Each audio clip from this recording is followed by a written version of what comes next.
اور وہ عظیم خاندان ہے حضرت ابراہیم علیہ نبینا علیہ الصلوۃ والسلام کا خاندان. حضرت ابراہیم کی یاد ہے، حضرت اسماعیل کی یاد ہے، بی بی ہاجرہ کی یاد ہے. مسلمان حج کو جا رہے ہیں، اس پہ بھی حضرت ابراہیم اور ان کے خاندان کی یادیں ہیں، اور جب قربانی کرتے ہیں تب بھی حضرت ابراہیم اور حضرت اسماعیل کی یادیں ہیں. کیا خاندان ہے. مگر ان واقعات سے جو آج بیان میں سے کچھ باتیں میں عرض کروں گا اور اس کا مقصد کیا ہے انشاءاللہ وہ آگے بتاتا ہوں. ایک بادشاہ تھا نمرود.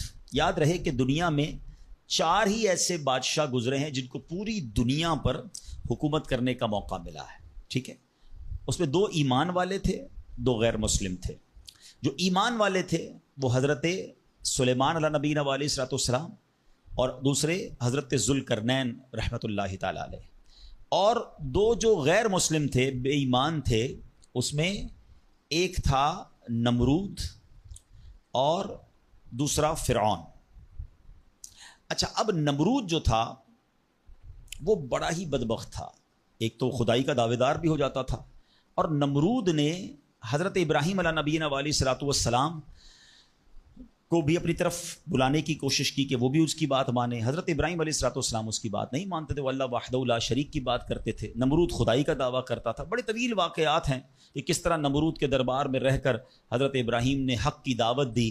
نمرود نے کہا کہ میں خدا ہوں، تو آپ نے فرمایا خدا تو وہ ہے جو زندہ کرتا ہے. تو نمرود نے کیا کیا، ایک بندہ جس کو سزائے موت سنا دی گئی تھی اس کو جیل سے نکال کے رہا کر دیا. کہا دیکھو میں نے بھی زندہ کر دیا، اس کی تو موت لکھی ہوئی تھی نا، سزائے موت ہو گئی تھی، میں نے اس کو فارغ کر دیا. آپ نے فرمایا اللہ تو وہ ہے جو موت دیتا ہے. تو اس نے ایک عام بندے کو پکڑا اور اس کو قتل کا حکم دے دیا، اس کو مار دیا. کہ موت تو میں بھی دیتا ہوں. حضرت ابراہیم علیہ السلام نے کہا کہ میرا رب وہ ہے جو مشرق سے سورج کو نکال کر مغرب میں طلوع کرتا ہے، اگر تو خدا ہے تو مغرب سے نکال کر دکھا. اب اس کے پاس کوئی جواب نہیں تھا، یہ کیسے کر سکتا ہے کوئی. تو بہرحال کمال کا جذبہ تھا، کمال کا یقین تھا اللہ وحدہ لا شریک پر، ایسا یقین سبحان اللہ. اب جب نمرود نے دیکھا کہ کوئی بات یہ ماننے کے لیے تیار نہیں ہے تو ان بدبختوں نے یہ فیصلہ کیا کہ حضرت ابراہیم علیہ السلام کو آگ میں ڈال دیا جائے. اچھا وہ کوئی نارمل آگ نہیں تھی، ایسی آگ نہیں تھی کہ لکڑیاں لگائیں اور جناب بندے کو ڈالنا ہے. ایک ایسی آگ تھی کہ جو اس وقت تک اتنی بڑی آگ لگائی نہیں گئی تھی، اور ایسی آگ تھی کہ کوئی پرندہ بھی اوپر سے گزرتا تھا تو وہ گزر نہیں پاتا، جل کے اس کے اندر کوئلہ بن جاتا تھا. اور حضرت ابراہیم علیہ الصلوۃ والسلام کو اس آگ میں پھینکا جانے لگا. دیکھیں آج بھی اگر کوئی جیل میں قید ہو نا، سزا سنا بھی دی گئی ہو، تو اس کو یقین ہوتا ہے کہ کوئی نہ کوئی راستہ نکل آئے گا، ضمانت ہو جائے گی. یہاں تک کہ سزائے موت کے قیدیوں کو بھی یقین ہوتا ہے کہ چلے کوئی نہ کوئی چانس ہوگا، کوئی سزا معاف ہو جائے گی، کوئی عمر قید میں تبدیلی ہو جائے گی. سنا ہے پاکستان کی جیلوں میں کئی سال سے لوگ ہیں سزائے موت کے قیدی ہیں مگر ان کو سزائے موت نہیں ہو رہی. تو کوئی نہ کوئی یقین یا امید رہتی ہے. مگر حضرت ابراہیم علیہ السلام کو آگ میں پھینک دیا گیا، اپنی طرف سے اچھال دیا گیا. تو جبریل امین آئے اور آ کر کہا کہ اے ابراہیم کوئی حاجت ہے تو بتائیں. حضرت ابراہیم علیہ الصلوۃ والسلام کہتے ہیں مجھے تم سے کوئی حاجت نہیں ہے. کہا پھر جس سے حاجت ہے اس کو بتا دینا، اللہ رب العالمین کی بارگاہ میں تو عرض کریں. تو آپ نے کہا حسبی من سؤالی علمہ بحالی، اے جبرائیل میں کس حال میں ہوں میرا رب کریم جانتا ہے، اس کا جاننا میرے مانگنے سے بہتر ہے. اب یقین کے لیول تو دیکھے نا، اللہ دیکھ رہا ہے نا، میرے مانگنے سے بہتر یہ کہ وہ جانتا ہے. اس نے دیکھا ہے، اسے معلوم ہے مجھے آگ میں ڈالا جا رہا ہے، اگر وہ راضی تو میں بھی راضی. پنجابی شاعر کہتے ہیں نا جے سونا میرے دکھ وچ راضی میں سکھ نو چلے پاوا ہوں. اگر میرا مالک میرے دکھ میں راضی ہے تو میں نے سکھ کو کیا کرنا ہے. یہ کیسا یقین تھا. مگر اس یقین کا نتیجہ کیا نکلا کہ قرآن میں رب فرماتا ہے یا نار کونی برداً و سلاما علی ابراہیم. پھر آگ کو رب نے کیا حکم دیا، ذرا سمجھیے گا بات کو. اللہ کی قدرت کا کیسا نظارہ ہے اس واقعے میں. مجھے بتائیے آگ کا کام کیا ہے. آگ کا کام تو جلانا ہی ہے نا. عقل بھی کہتی ہے، سائنس بھی کہتی ہے، تجربہ بھی کہتا ہے جب بھی آگ ہے کوئی چیز ڈالو جلی جاتی ہے. مگر اسی آگ کو رب نے کیا حکم دیا، اے آگ ابراہیم پر ٹھنڈی اور سلامتی والی ہو جا. اللہ اکبر. حضرت ابراہیم کا ایمان ایسا تھا، یقین ایسا تھا کہ اتنی بڑی آگ جو ہے حضرت ابراہیم کے لیے گلزار بن جاتی ہے، باغ بن جاتی ہے. اچھا پھر ہوا کیا کہ نمرود جو ہے کچھ دنوں کے بعد، ایسا نہیں فوراً، کچھ دنوں تک آگ جلتی رہی. حضرت ابراہیم اس میں ڈالے جا چکے تھے. نمرود نے سوچا دیکھوں تو صحیح کہ ابراہیم کا حال کیا ہوا ہے. وہ اپنے محل کی چھت پر چڑھ گیا، اور چھت پر چڑھنے کے بعد اس نے آگ کی طرف دیکھا.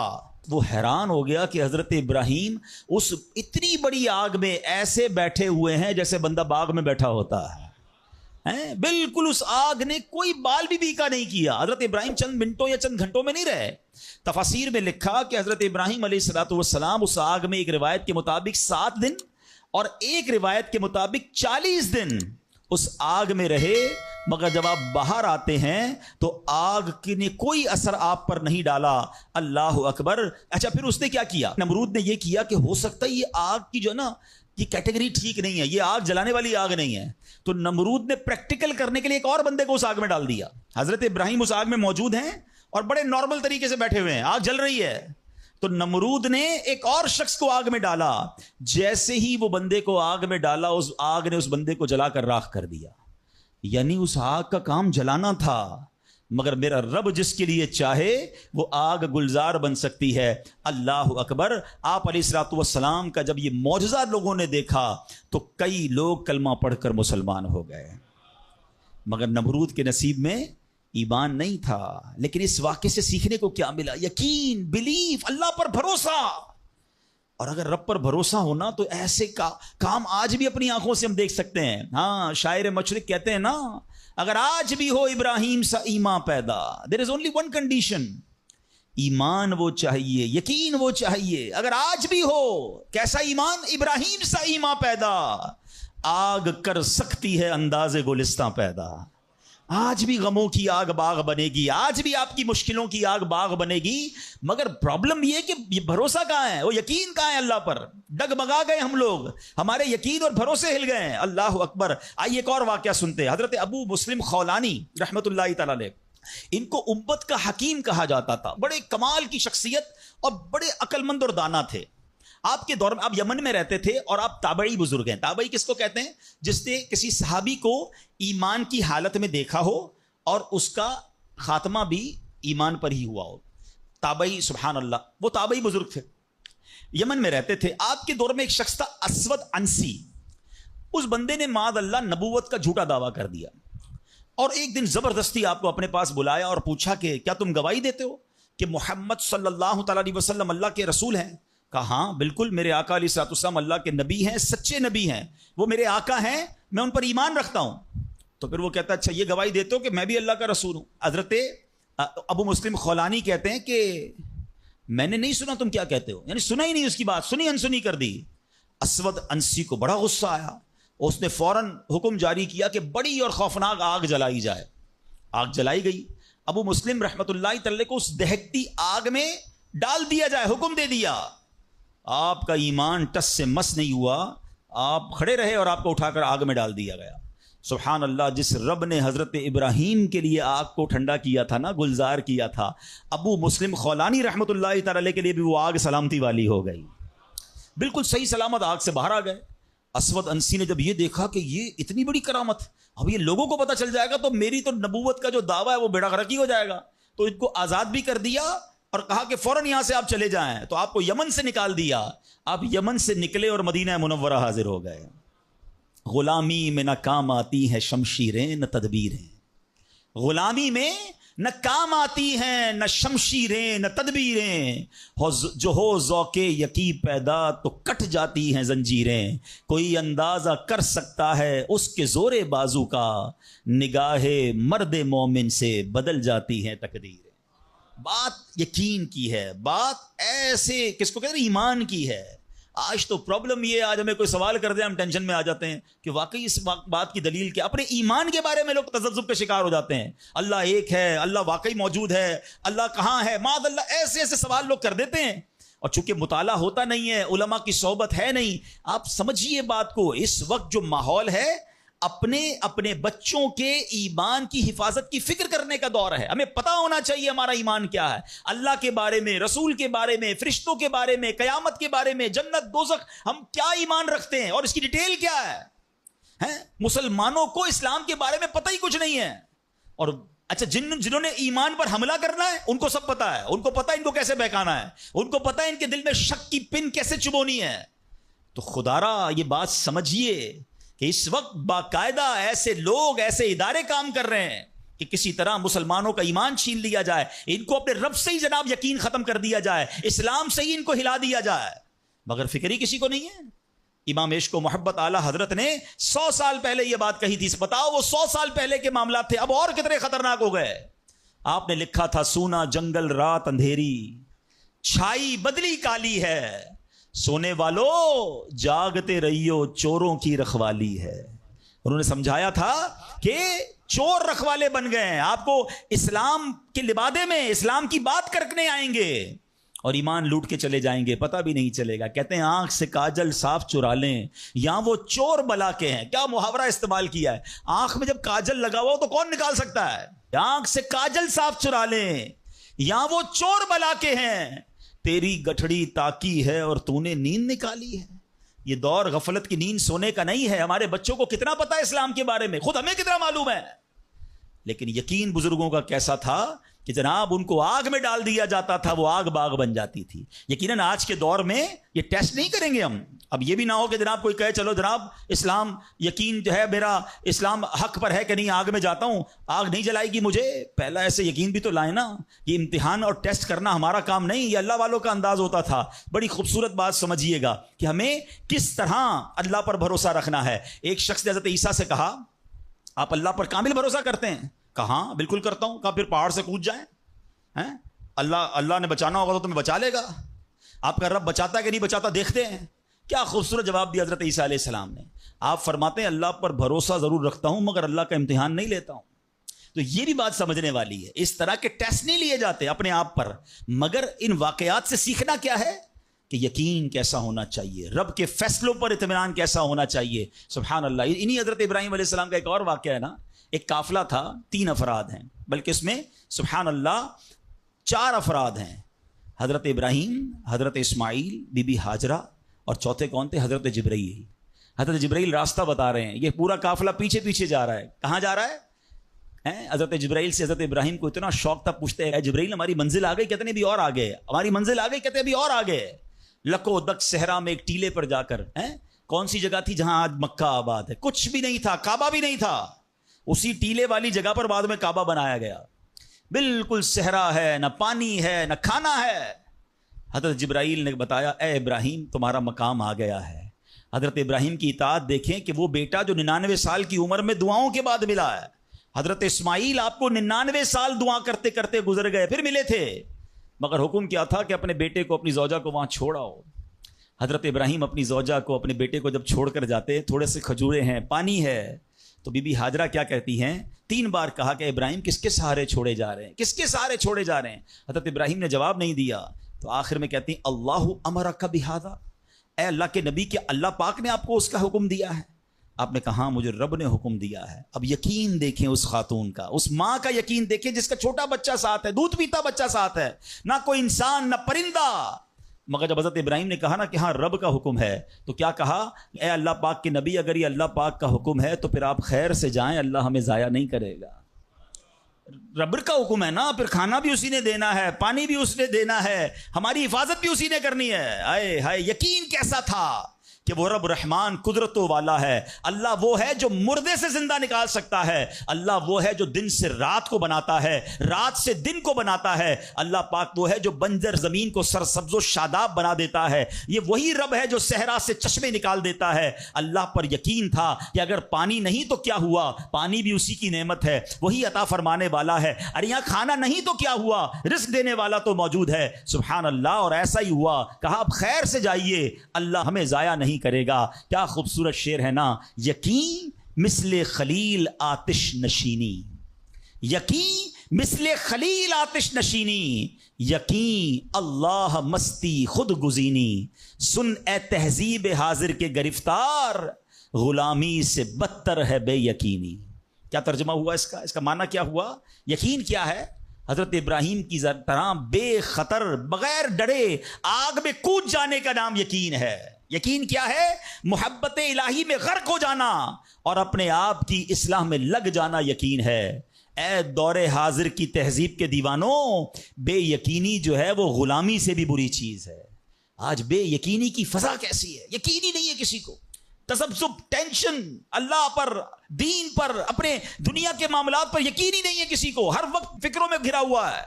اے میرے پیارے اسلامی بھائیوں، آج غربت عام ہے، مشکلات ہیں، ہر دوسرا آدمی مشکلات پہ پھنسا ہوا ہے، لڑائی جھگڑے ہیں، نا اتفاقی ہے، دنیا میں کئی جگہ تو مسلمان بیچارے ظلم و ستم کا شکار ہیں۔ اللہ پاک ان کی غیب سے مدد فرمائے۔ الحمدللہ مسلمانوں نے تاریخ میں شاندار کارنامے سر انجام دیے ہیں، اللہ کریم نے مسلمانوں کو بڑی شان و شوکت سے نوازا ہے، مگر اب حالات کسی اور طرح کے چل رہے ہیں۔ کبھی غور کیا اس کی وجہ کیا ہے؟ اس پر تجزیہ کیا جائے تو ایک بڑی وجہ سامنے یہ آتی ہے کہ مسلمانوں میں بے یقینی بڑھا دی گئی ہے۔ پیارے آقا مکی مدنی مصطفیٰ صلی اللہ تعالی علیہ وسلم کا ذرا فرمان سنیے۔ مشہور صحابی حضرت ابو ہریرہ رضی اللہ تعالیٰ عنہ اس حدیث کے راوی ہیں، رسول ذیشان مکی مدنی سلطان صلی اللہ تعالی علیہ وسلم نے فرمایا ما اخاف علی امتی الا ضعف الیقین، آقا فرماتے مجھے اپنی امت پر خوف نہیں ہے مگر یقین کی کمزوری کا، یعنی اور کوئی خوف نہیں ہے۔ یہ امت ایسا نہیں ہوگا کہ شرک میں مبتلا ہو جائے گی، فرمایا میری امت اللہ پاک کا انکار نہیں کرے گی،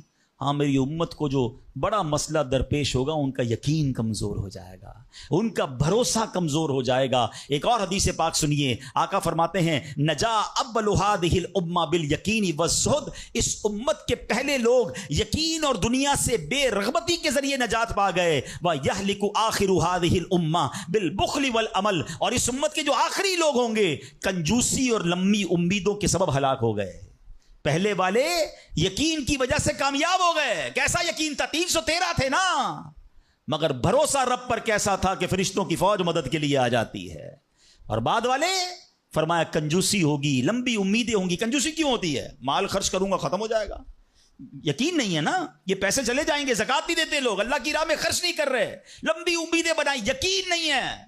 کاش یہ بات سمجھ آ جائے کہ میرے اور آپ کے نصیب میں جو رزق لکھا ہے وہ لکھا ہوا ہے، وہ ہمیں مل کر رہے گا، مگر اسی کی ٹینشن میں زندگی گزر رہی ہے۔ بے یقینی کی کچھ مثالیں میں آپ کو سمجھاتا ہوں۔ ابھی تک شاید کچھ لوگ کہہ رہے ہوں گے یار یہ بات تو ٹھیک کر رہے ہیں، بے یقینی ہونی نہیں چاہیے، مگر ہمیں تو بے یقینی نہیں ہے۔ اب میں کچھ ایگزامپل کے ذریعے سمجھاتا ہوں۔ ہم مانتے تو ہیں اللہ پاک رزق دینے والا ہے، ٹھیک ہے، پھر بھی مال کے پیچھے مارے پھرتے ہیں۔ کوئی لندن پیرس کے خواب دیکھ رہا ہے، کشتیوں کے اندر بیٹھ کر، پچھلے دنوں واقعات ہوئے نا، پیسے دے کر وہ ڈنکی لگا کر جاتے ہیں، کوئی راستے میں مر جاتا ہے، کوئی کشتی میں بیچارے ڈوب گئے، کیوں؟ یقین نہیں ہے ادھر پیسے نہیں ملیں گے ادھر پیسے ملیں گے، کسی طرح ادھر چلا جاؤں یا مر جاؤں گا بھوکا۔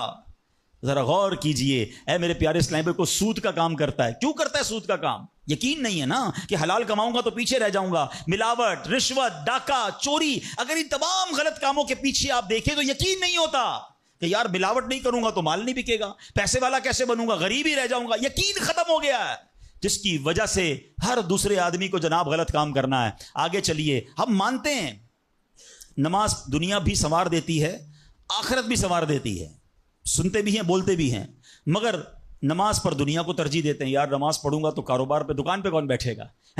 نماز پتہ ہے آخرت اور دنیا سنوار دے گی، یقین نہیں ہے۔ اسی طرح ہم مانتے ہیں کہ مسلمان کی ترقی قرآن پر عمل کرنے میں ہے، مگر نہ قرآن خود پڑھتے ہیں نہ اپنے بچوں کو پڑھاتے ہیں۔ ہم مانتے ہیں کہ اللہ پاک دعائیں قبول فرماتا ہے، مگر بے یقینی ہے، اول تو دعا مانگتے نہیں ہیں، اور مانگتے ہیں تو یقینی نہیں ہوتا۔ اب یقین کریں، علماء نے لکھا ہے کہ جو بندہ بغیر یقین کے ساتھ دعا مانگتا ہے نا، اس کی دعا قبول ہی نہیں ہوتی ہے۔ یعنی مثال دیتا ہوں، آپ بیمار ہیں یا پریشان ہیں یا کوئی مشکل میں ہیں، دعا کرتے ہوئے یہ خیال آ رہا ہے یار مسئلہ حل ہونا تو نہیں ہے، چلو پھر بھی مانگ لیتے ہیں۔ علماء کہتے ہیں حل ہی نہیں ہونا ہے، تمہیں رب پر ہی بھروسہ نہیں ہے۔ اب مثال دیتا ہوں اس کو ایک بلا تمثیل، آپ کا کوئی ملازم ہے، اس کو پیسوں کی ضرورت ہے، اور وہ آپ کے پاس آ کے کہتا ہے صاحب 5,000 روپے کی ضرورت ہے، مجھے لگتا تو نہیں آپ دیں گے، چلیں پھر بھی آپ سے مانگ ہی لیتا ہوں۔ آپ بتائیں آپ اس کو پیسے دیں گے یا ڈانٹ دیں گے کہ جب تمہیں مجھ پر یقین ہی نہیں ہے تو آئے کیوں میرے پاس؟ مجھے لگتا تو نہیں آپ میری مدد کریں گے، چلیں پھر بھی آپ سے کہہ دیتا ہوں میری مدد۔ پہلے ہی آپ نے اس بندے کو ناراض کر دیا نا۔ ہم کہتے نہیں ہیں، مگر ہماری بے یقینی یہ کہہ رہی ہوتی ہے، اور اللہ سے دعا کر رہے ہوتے ہیں کہ اللہ مجھے امید تو نہیں تو دے گا، پھر بھی میں مانگ رہا ہوں۔ توبہ توبہ توبہ۔ یقین پتہ ہے کیسے کام کرواتا ہے؟ ایک بڑا پیارا واقعہ ہے، ایک گاؤں میں بارش نہیں ہو رہی تھی اور لوگ پیاسے مر رہے تھے، کئی سال ہو گئے بارش نہیں ہو رہی تھی۔ آخر کار گاؤں والوں نے پلان کیا کہ سارے گاؤں والے جمع ہوتے ہیں اور مل کر دعا کرتے ہیں، نماز استسقاء، اور اس کا ایک پورا طریقہ ہے دعا کا۔ ایک قطرہ بارش کا نہیں پڑ رہا تھا، مویشی بھی پیاسے، لوگ بھی پیاسے، کنویں بھی سوکھ گئے تھے۔ اب جب گراؤنڈ میں لوگ جمع ہوئے نا تو ایک نوجوان ہاتھ میں چھتری لے کر آیا. لوگ اس کا مذاق اڑانے لگے. ارے اللہ کے بندے, سالوں ہو گئے بارش نہیں ہوئی ہیں, تم چھتری لے کر آئے ہو؟ تو کہتا مانگنے کس سے آیا ہوں, اس رب نے بارش تو دینی ہے, واپسی کیا بھیگتا ہوا جاؤں گا؟ اور علماء کہتے ہیں جب دعا شروع ہوتی ہے تو اتنی بارش ہوتی ہے کہ پورا گاؤں بھیگتا جاتا ہے, وہ نوجوان چھتری کے سائے میں جا رہا ہے. فرمایا یہ اس نوجوان کا یقین تھا جس کی وجہ سے یہ بارش ہوئی ہے. کاش یہ بات سمجھ آ جائے. ارے رب پر بھروسہ نہیں کرو گے تو کس پر بھروسہ کرو گے؟ اپنے دین پر, اللہ رسول کے فرمان پر ہی ہمیں بھروسہ نہیں ہے. غور کیجئے, یہ یقین لے آؤ واپس, زندگی میں موج آ جائے گا, زندگی اتنی پرسکون ہو جانی ہے. اگر اللہ کے فیصلوں پر یقین آ جائے, اللہ کی عطاؤں پر یقین ہو جائے, آخرت کے وعدوں پر یقین ہو جائے, نبی پاک کی حدیثوں پر یقین ہو جائے. اعلیٰ حضرت رحمۃ اللہ تعالی علیہ کا کیسا یقین تھا. ایک بار غالباً اپنی والدہ کے ساتھ حج پر جا رہے تھے. وہ اس زمانے میں پانی کے شپ جاتے تھے. اتنا زبردست رف سی ہو گیا, طوفان آ گیا, لوگ ڈر گئے, کلمے پڑھنے لگے, یہاں تک کہ لوگوں نے کفن نکال لیے کہ چلو کفن پہن لے, ڈوبنے والا ہے جہاز. اعلیٰ حضرت امام اہل سنت مفتی ہیں, ٹھیک ہے نا, اتنے بڑے مفتی ہوتے ہوئے آپ نے بھی والدہ کو کہا میں اللہ کی قسم کھا کر کہتا ہوں جہاز نہیں ڈوبے گا. تھوڑی دیر ہوئی تو ایسا ہی ہوا, جہاز کو کام ڈاؤن ہو گیا, سب خیر سے پہنچ گیا. تو ماں نے کہا بیٹا اتنی بڑی قسم کیسے کھا لی تم نے؟ کہ میں نے نبی پاک علیہ الصلوۃ والسلام کا فرمان سنا ہے, جو کشتی میں بیٹھ کر یہ دعا پڑھ لے, بسم اللہ مجریہا و مرساہا ان ربی لغفور الرحیم, وہ کشتی نہیں ڈوبے گی.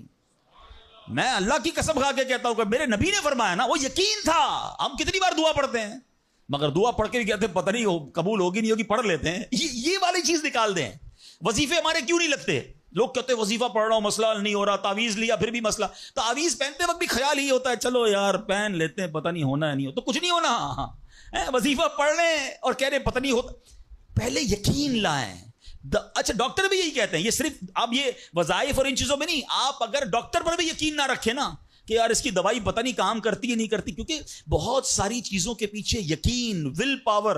بڑا خوبصورت جملہ میں نے کتاب میں پڑھا تھا کہ جو لوگ کہتے ہیں یہ ہو جائے گا ان سے ہو جاتا ہے, جو لوگ کہتے ہیں یہ نہیں ہوگا ان سے نہیں ہوتا ہے. کاش یہ بات سمجھ آ جائے آپ کو. ہو جائے گا, اب کر لو گے. بڑے بڑے کام لوگ کر جاتے ہیں, میں کر لوں گا انشاءاللہ, پتہ نہیں ہوگا نہیں ہوگا, ٹرائی کر لیتا ہوں, پہلے ہی سمجھ لو نہیں ہوگا.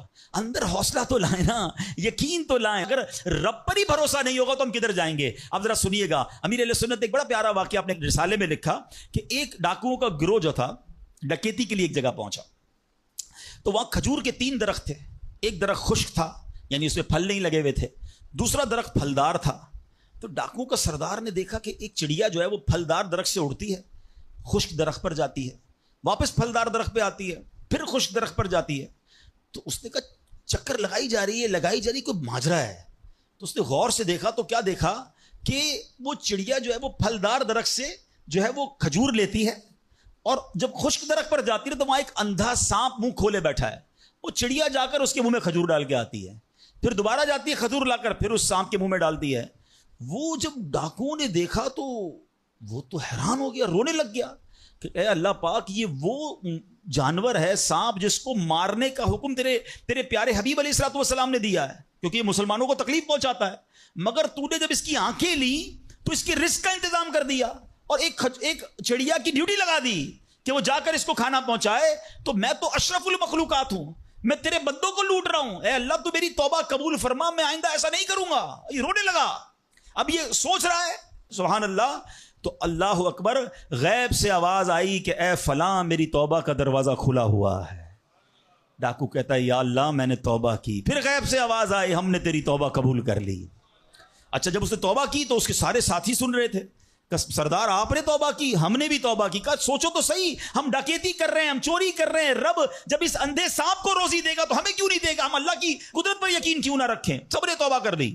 اب جب توبہ کر لی تو انہوں نے کہا کہ اب ایسا کرتے ہیں کہ حج کو چلتے ہیں. سارا قافلہ بنا کر ڈاکوؤں کا قافلہ توبہ کر کے چلا حج کرنے کو. جب مکہ پاک کے قریب پہنچے نا تو وہاں ایک نابینا بڑھیا تھی. وہ ہر قافلے والے سے اس ڈاکوؤں کے سردار کا نام لے کے پوچھتی تھی. وہ بندہ آیا تو ڈاکوؤں کا جب قافلہ ہے تو کہا میں ہی تو وہ ہوں.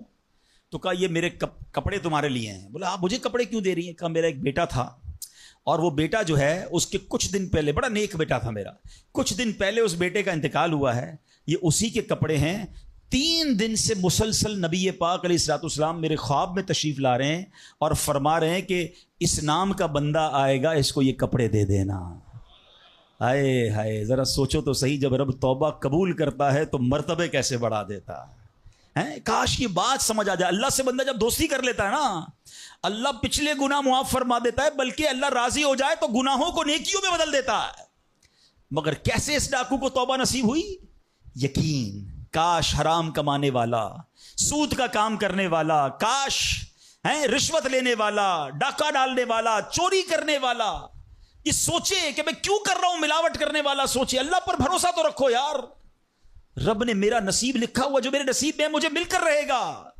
کاش یہ بات سمجھ آ جائے۔ صدیق اکبر رضی اللہ تعالیٰ عنہ مسلمانوں کے پہلے خلیفہ، جب آپ نے یہ آیت پڑھی نا قرآن پاک میں، اللہ ارشاد فرماتا ہے وما من دابۃ فی الارض الا علی اللہ رزقها، اللہ فرماتا ہے اور زمین پر چلنے والا کوئی جاندار ایسا نہیں جس کا رزق اللہ کے ذمہ کرم پر نہ ہو۔ آپ فرماتے ہیں کہ جب سے میں نے یہ آیت پڑھ لی، خدا کی قسم میں نے روزی کی فکر کرنا چھوڑ دی ہے، کہ جب اللہ نے ہر کسی کا رزق اپنے ذمے پہ لے لیا تو مجھے کس بات کی ٹینشن ہے۔ کاش ہمیں یہ بات سمجھ آ جائے کہ ہمیں اب ذرا غور کریں۔ ابھی یہ اجتماع ختم ہوگا، اگر میں آپ سب کو کہوں کہ بتائیں آپ کے لیے کیا دعا کروانی ہے، تو تقریباً 70-80% لوگوں نے پتہ کیا کہنا ہے، حضور روزی میں برکت کی دعا کر دیں، کاروبار میں برکت کی دعا کر دیں، نوکری نہیں لگ رہی اس کی دعا کر دیں۔ میں نہیں کہتا یہ دعا نہیں کرنی چاہیے، اللہ سے نہیں مانگیں گے تو کس سے مانگیں گے؟ لیکن کوئی تو کہے کہ میری ایمان پر موت کے لیے دعا کر دیں، میری قبر جنت کا باغ بن جائے اس کے لیے دعا کر دیں، میں آخرت میں جاؤں تو اللہ مجھ سے راضی ہو جائے اس کے لیے دعا کر دیں۔ فرق دیکھیں، میری اور آپ کی ٹینشن کیا ہے؟ دنیا، روزی، مال، حالانکہ اس کا وعدہ ہے، دانے دانے پر لکھا ہے کھانے والے کا نام، مجھے مل کر رہے گا، مگر اللہ نے مغفرت کا وعدہ نہیں کیا ہے۔ اس کی دعا کہاں ہے؟ اس کی ٹینشن کیوں نہیں ہے؟ ایسے کئی لوگ مجھے بھی ملے، آپ کو بھی ملے ہوں گے، یار رات کو نیند نہیں آ رہی، کیوں؟ بس یار کاروبار کی ٹینشن بہت ہے۔ کبھی زندگی میں ایک رات میری اور آپ کی ایسی گزری کہ اس ٹینشن میں نیند نہ آئی ہو کہ قبر میں جاؤں گا تو قبر جنت کا باغ بنے گی یا دوزخ کا گھڑا بنے گی؟ کلمے والی موت ملے گی کہ نہیں؟ جنت میں جاؤں گا یا دوزخ میں جاؤں گا؟ میزان عمل پر جب اعمال تولے جائیں گے، گناہ کا پلڑا بھاری ہوگا یا نیکیوں کا پلڑا بھاری ہوگا؟ یار آج جون جولائی کی گرمی، ہیٹ اسٹروک کی باتیں ہو رہی ہیں، 50 ڈگری میں حال برا ہو گیا، سورج 1 میل پر جب ہوگا اور لوگوں کی پیاس زبان سے باہر زبانیں آئیں گی، مجھے جام کوثر نہ ملا تو میرا کیا بنے گا؟ کبھی اس کی ٹینشن، اس کا وعدہ نہیں ہے، یہ اللہ سے دعا کرنی ہے، اس کے لیے کوشش کرنی ہے۔ ساری زندگی ایک ہی ٹینشن، چھوٹا گھر ہے تو بڑا کرنا ہے، کاروبار کو وسیع کرنا ہے، اور آمدنی، اور میں نہیں کہتا دعا نہ کریں، کوشش نہ کریں، خدا نہ خواستہ اس کا کوئی یہ مطلب ڈالے کہ چلو بھائی اب تو اللہ نے اپنے ذمہ کرم پر لے لیا تو اب کوئی کام کاج نہیں کرنا۔ نہیں، دنیا عالم اسباب ہے، اسباب کا کشکول لے کر بارگاہ الہی میں جانا ہے اور توکل والے انداز میں دعا کرنی ہے، تو اپنی رحمت کے سمندر سے ہمارے اسباب کے کشکول میں وہ ہماری روزی عطا فرمائے گا۔ اسباب اختیار ضرور کرنے، مگر اسی فکر میں زندگی تو برباد نہ کر دینا کہ سارا صبح سے لے کر شام تک ایک ہی ٹینشن۔ بھروسہ رکھے رب پر، یقین رکھے رب پر۔ آج حال یہ ہے، بچہ پیدا ہو جائے تو ٹینشن، او ہو اب میرا بچہ ہو گیا، اس کی آگے پرورش میں کیسے کروں گا، اس کی تعلیم کا کیا ہوگا، اور خاص طور پہ بچی پیدا ہو جائے تو ایسے بدبخت لوگ ہیں کہ اب جناب بیوی کو برا بھلا کہہ رہے ہیں، خاندان میں جھگڑے ہو رہے ہیں بچی کی پیدائش پر کہ اب اس کی شادی کیسے ہوگی، یہ تو بوجھ آ گئی ہے، معاذ اللہ۔ سمجھ نہیں آتی کہ جس رب نے بچی دی ہے انشاءاللہ رزق بھی وہی دے گا، اسباب بھی وہی دے گا۔ ارے جب اس نے مجھے پالا ہے وہ اس کو بھی پالے گا۔ کیا خوبصورت بات علماء نے لکھی، جو رب ہاتھی کو من اور چونٹی کو کن دے سکتا ہے وہ مجھے بھی میرا رزق عطا فرمائے گا۔ آپ ذرا سوچے تو صحیح، کس کس کو رزق دیتا ہے؟ حدیث پاک کا مضمون ہے تم اللہ پر بھروسہ کرو، جیسا بھروسہ کرنے کا حق ہے وہ تمہیں ایسے روزی دے گا جیسے پرندوں کو روزی دیتا ہے۔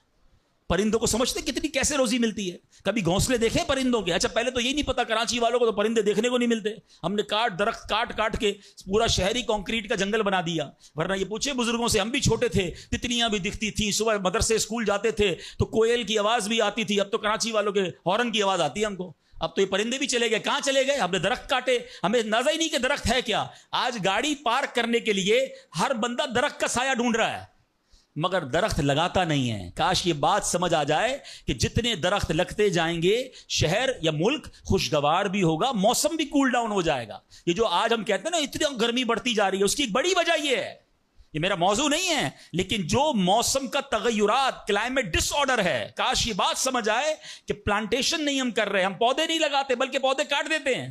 کتنے درخت کاٹے, کتنے جنگل ختم کر دیے ہم نے.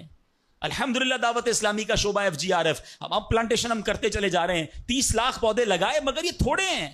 کاش میری یہ بات لوگ سن رہے ہوں کہ اگر آپ نے اپنے آنے والی نسلوں کو خوشگوار موسم دینا ہے, اچھے حالات دینے ہیں, ٹھنڈی چھاؤں دینی ہے, آکسیجن کی فیکٹریاں دینی ہیں, تو ہم سب کو کم از کم ایک ایک پودا لگانا چاہیے. 24 کروڑ پاکستانی سب صرف ایک ایک پودا لگائیں اور اس پودے کو درخت بنائیں, صرف پودے کو بچے کی طرح پالیں.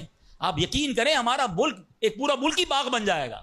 اب ذرا سوچیں کہ ہمیں یہ بات سمجھنی ہے کہ یہ گھونسلے, یہ جو حدیث میں سنا رہا تھا بات کہاں سے چلی کہ اللہ پرندوں کو کیسے رزق دیتا ہے. آپ کو پتا پرندے کتنے, ایک تحقیق کے مطابق اس دنیا میں جتنے انسان ہوتے ہیں نا, ملٹیپلائی بائی 10 جانور ہوتے ہیں. اگر 800 کروڑ انسان ہیں, 8 ارب کے قریب آبادی ہو گئی دنیا کی, 800 کروڑ 8 ارب, تو آپ سمجھو کہ 80 ارب جانور ہیں دنیا میں, اور کہا جاتا ہے ملٹیپلائی بائی 10 کریں اس کو تو اتنے پرندے ہوتے ہیں.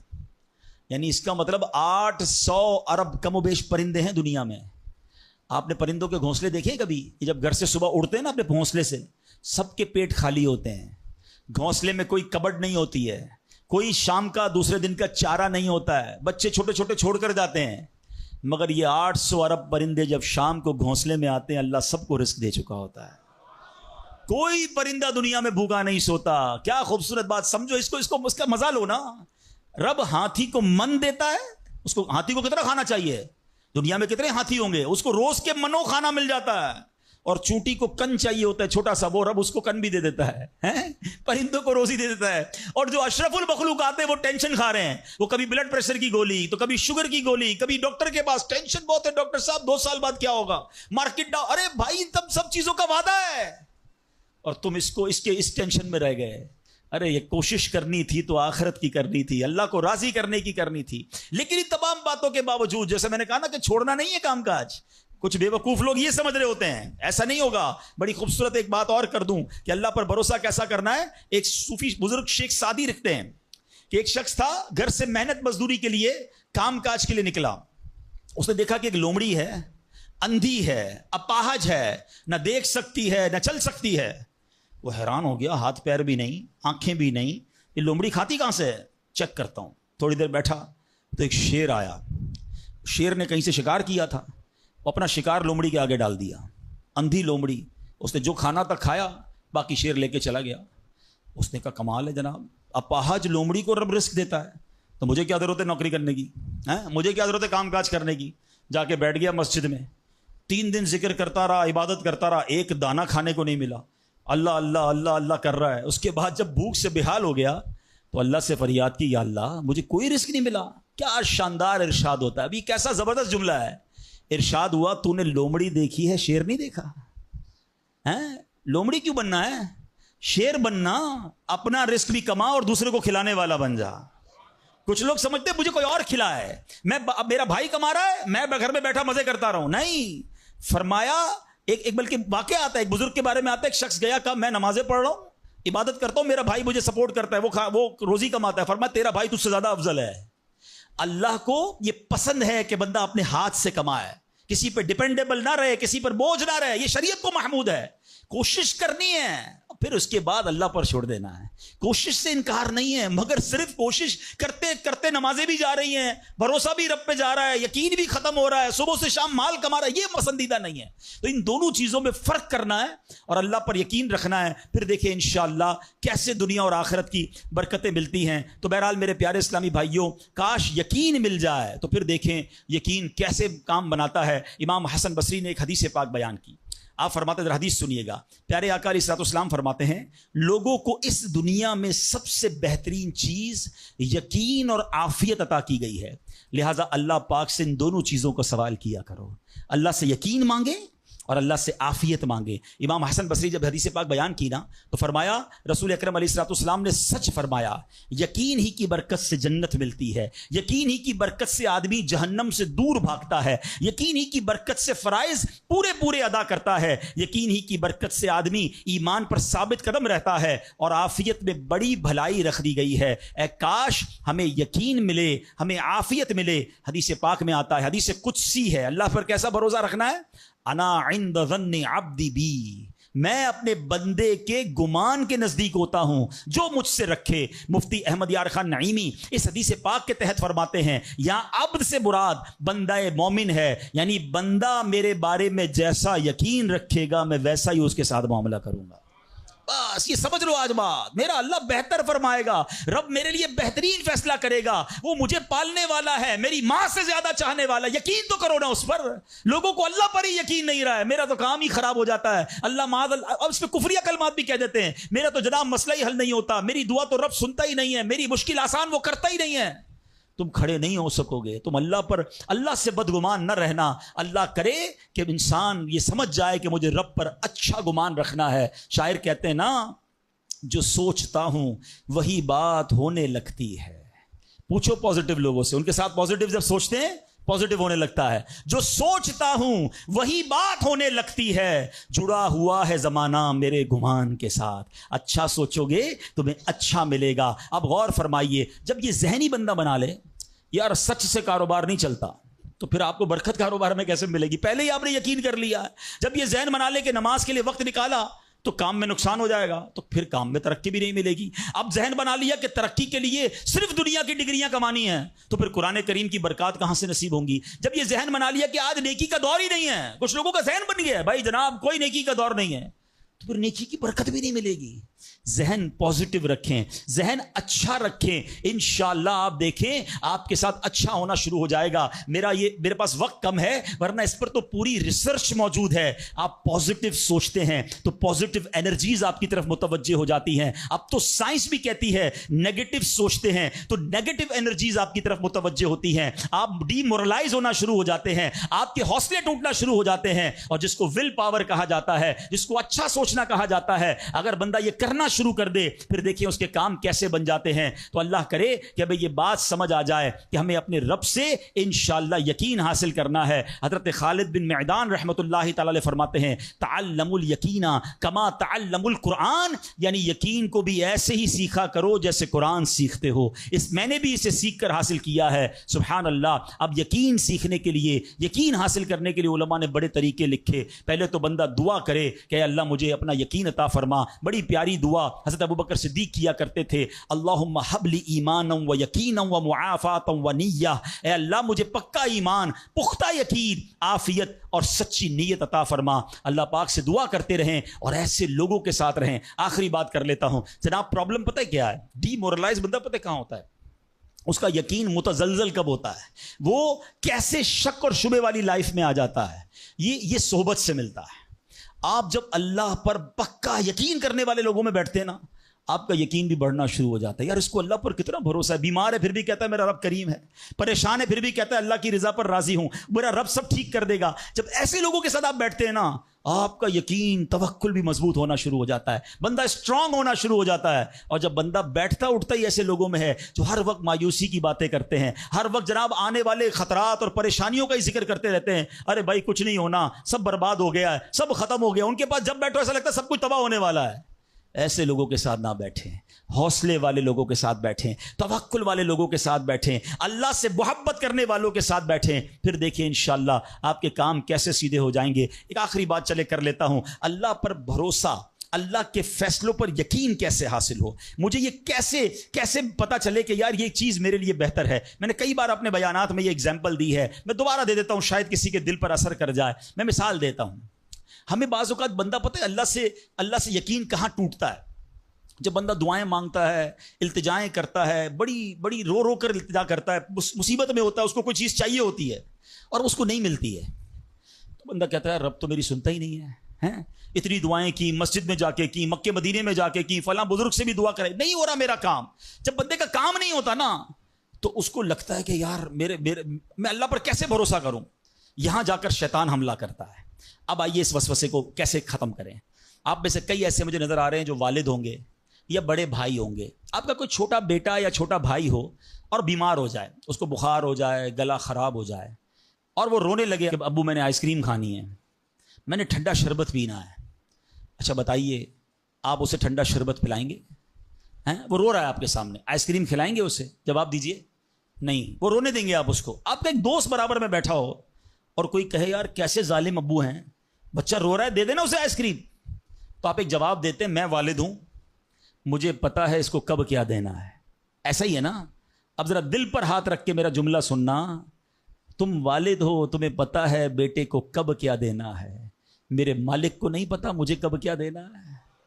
میں رو رہا ہوں, میں گر گڑا رہا ہوں, میں تڑپ رہا ہوں, وہ نہیں دے رہا. ارے یہی بہتر تھا.